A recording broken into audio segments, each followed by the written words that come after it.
Welcome to our channel. Today we how to improve your contract negotiation skills with LegalZoom step by step clearly. Start by understanding what contract negotiation entails. Recognize that effective negotiation is about reaching a mutually beneficial agreement. Research the specific type of contract you'll be negotiating. Familiarize yourself with common terms and conditions in those contracts. Identify your own goals and priorities before entering negotiations.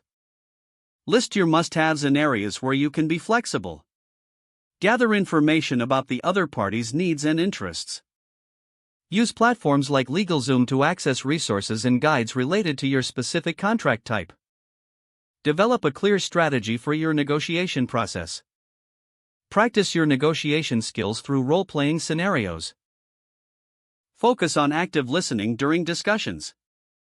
This helps build rapport and allows you to understand the other party's perspective.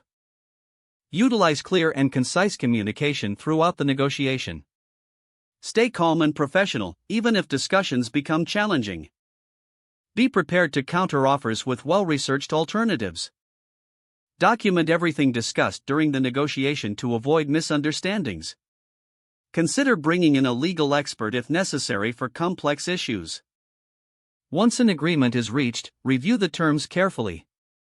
Ensure every important detail is included in the final contract. Finally, maintain a positive relationship with the other party after the negotiation concludes. This can pave the way for future collaborations. If the page does not load, refresh the browser or try again in a private or incognito window. Make sure you are using the correct email address, then retype it carefully to avoid small typos. If your password is not accepted, use the reset option and create a new strong password you can remember. Check your spam folder for verification or security emails, then complete any requested confirmation steps. Enable two-factor authentication if available to improve account security and reduce unauthorized access risk.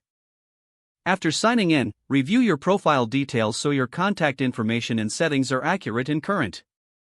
If you see an error message, note it down and try again after restarting your device and internet connection. Don't forget to like this video and subscribe to our channel for more step-by-step tech guides.